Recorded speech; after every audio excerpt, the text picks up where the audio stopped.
So ayun, bali sisilipin na natin yung dala ng mga tropa natin. O silipin natin. Dahil nga nakita ko naman lahat magaganda kaya kinuha na natin yung 10.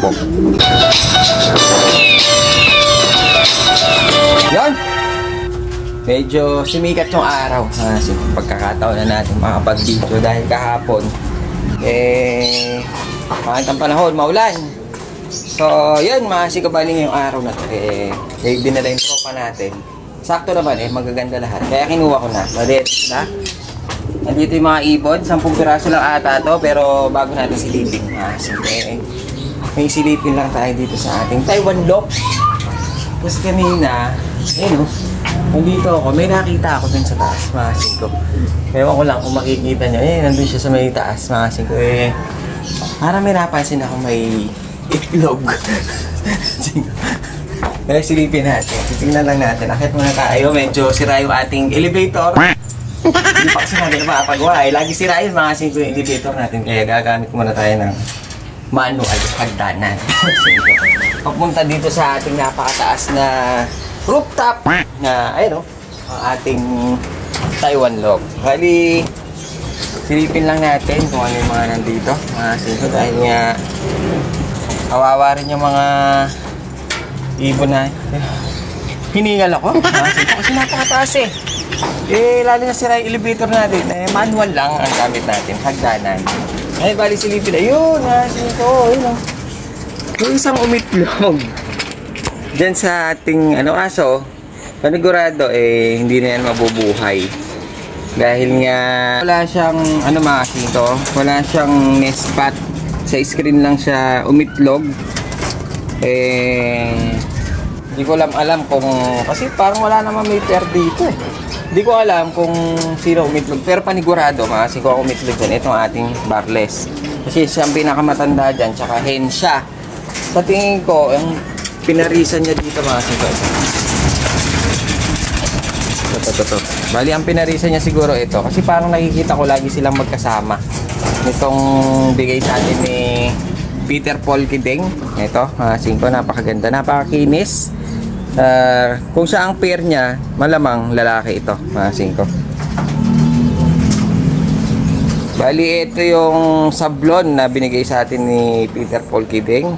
Sibong pa lang siya nung binigay sa atin. Nung nabalitaan niya na wala yung mga kalapati natin, binigyan tayo ulit, 5. Ayan, para siyang opal na indigo bar. Ayan siya, ang ganda niya, kinis niya. Bali, ito medyo lumilipad na sa atin, mga 5, dahil nga mula sibong, nasa atin na to. Marunong ko sa atin, Medyo nagpalipad na kasi ako kanina, mga 5, kaya, kakakain lang yan, kaya mabigat yung katawan. Tingnan lang natin yung itlog. Ay, ito siya. Bali, yung itlog niya, wala siyang crack. Ayan, wala siyang crack. Ngayon, itatabi natin muna. Itatabi muna natin. Baka kasi, pasok-pasok meron tayo ditong nest pot. Lagyan natin ng buhangin. Sa tingin ko, baka yan ang pares niya. Itong ating barless, tsaka yung pinakita ko sa inyo kanina, parang opal. Tingin ko, yan yung magkapares. Baka sakaling umisa pa sila dyan. Diba? Kawawa naman kung babasagin natin yung itlog ng ating. Ito. Sa tingin ko, ito yung umitlog sa atin. Yung nagbalik. Ito, bumalik sa atin ito. Ninakaw siya mga 5. Pero, bumalik. Sa tingin ko, ito yung kaparis niya. Wala na rin natin. Ayun, mga palakpak pa. Ayun, sinundan na kaagad ng isa. Mga 5. Kaya sa tingin ko silang pares. Hindi sila lagi kong may siya nakikitang magkasama. Kaso, mga ating barless. Asan na isa?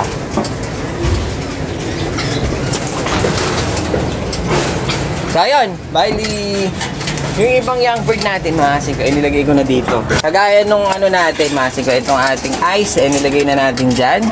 Yung ating isang dilaw, dyan ka muna pinagulang, mga 5. Tapos yung isang blue bar natin, nandyan na rin. Yung isang pula na solid, nilagay ko na muna dyan. Yung iba gusto makawala, pero nagpakawala na kasi tayo kanina. Gagawin na lang natin dito, ayusin natin yung itlog, mga 5, tatabi natin. Baka sakaling fertile. Titignan natin kung magpe-fertile. Kung magpe-fertile, hayaan ko lang. Ngayon, kung hindi siya magpe-fertile, tatapon na natin. So, ayun, sinilip lang natin dahil nga nasilip ko kanina dun galing sa baba, meron siyang itlog.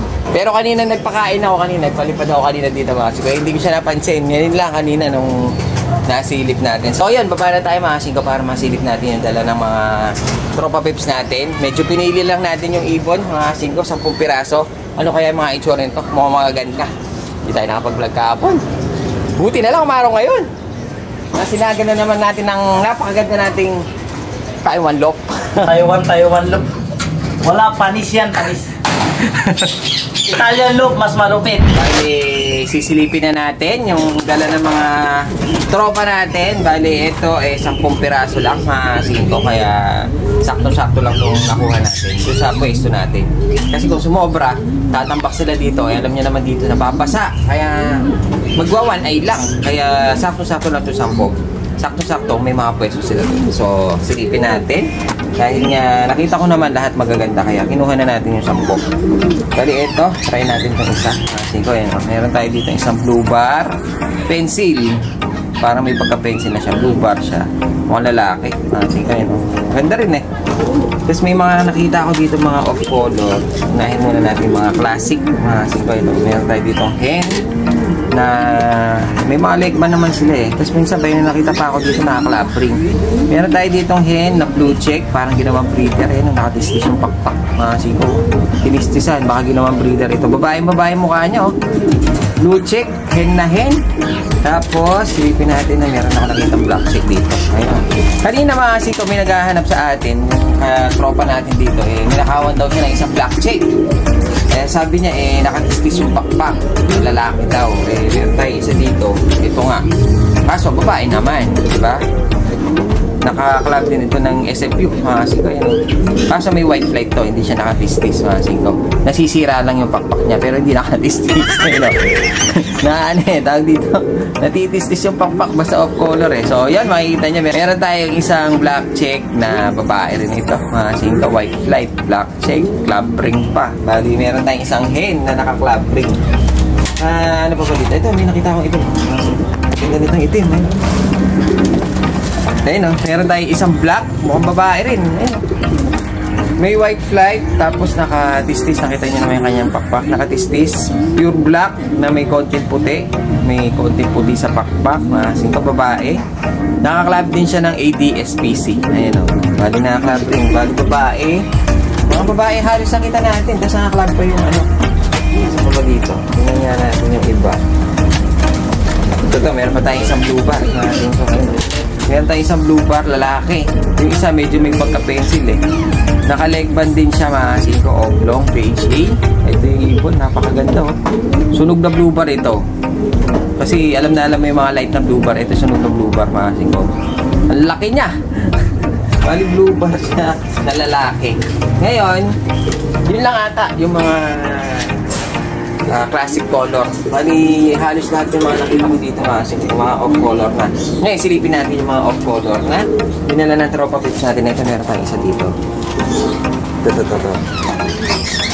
Ito, meron tayo isa ditong gray cell. Ayun, nakikita yung mga sito. Ganda rin niya. Babae!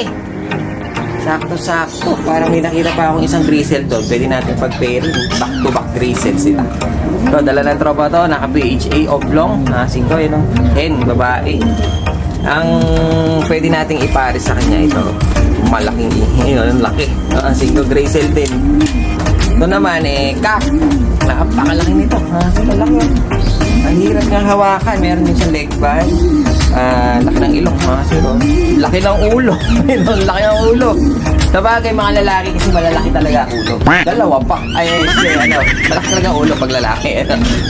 So, ito yung ibon natin na pwede nating ipares.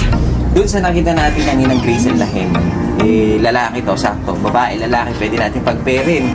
Kaso hindi ko alam, may sinasabi si tropa na may mga pair-pair daw dito. Kasi hindi ko na alam, syempre, dahil nga na-rumble na sila. Training box lang yung lalagyanan natin. Doon na lang natin sila pagpari-parisin. Doon sa pwesto, kapag nahiwalay natin. Ngayon, hanap pa tayo dito mga singko na ito. Meron lang akong nakitang brown dito. Ayun. Isang red check na lalaki. Ayun o. May leg band din siya. Oblong, PHA. Puro PHA mga kasingko. Ayun o. Isang lalaking malaki. Mga kasingko. Ganda ng pagka-red check na ito. Magulo. Ayun o. Hindi siya talaga yung red checker. Para siyang... Ano kayo kulay nito? Ganda nito. Pula. Ito pa ng mukha mga kasingko. Kak na kak. Pula. May leg band. Malaki ipon din. Ngayon, ako na dito. Ito. May nakita ako dito. Ang ganda. Ganda ng kulay. Ito yung tinatawag na red grizzle. Mukhang babae. Pwede natin ipares dun sa mga kaninang pulang nakita natin. Babae. Medyo malaki ilong niya mga kasing ko. Pero hindi pa ako sigurado kung babae dahil nga malaki siya eh. Malaking ibon. Hindi naman gano'ng kalaki. Pero sa tingin ko lang mukhang babae.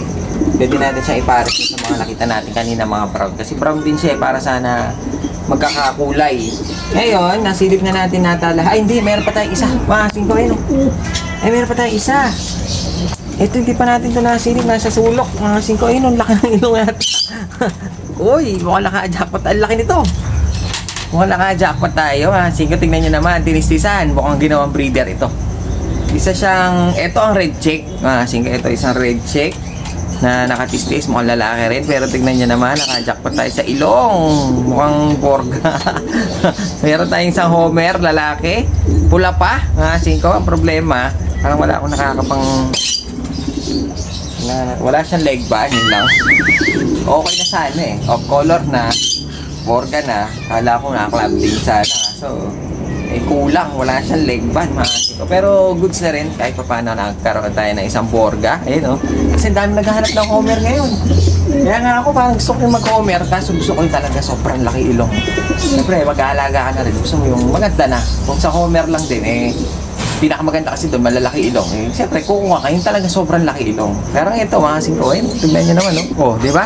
Laki ng ilong. Grabe. Pero kahit pa paano nagkaroon tayo ng isa. So yun, bali ito yung mga dala ng tropa bibs natin. Ngayon, ilalabas na natin sila dahil nga ayoko mag-crowded sila dito. Nababasa, magkakasakit. Kaya kailangan matanggalin natin sila dito sa training box. 10 piraso lang naman. Kahit pa paano, meron tayong bagong ibon. Mga singko kahapon, hindi tayo kumuha dahil napakit ang panahon. Sobrang umuulan. Hirap pagpakain. So, yun. Labas natin.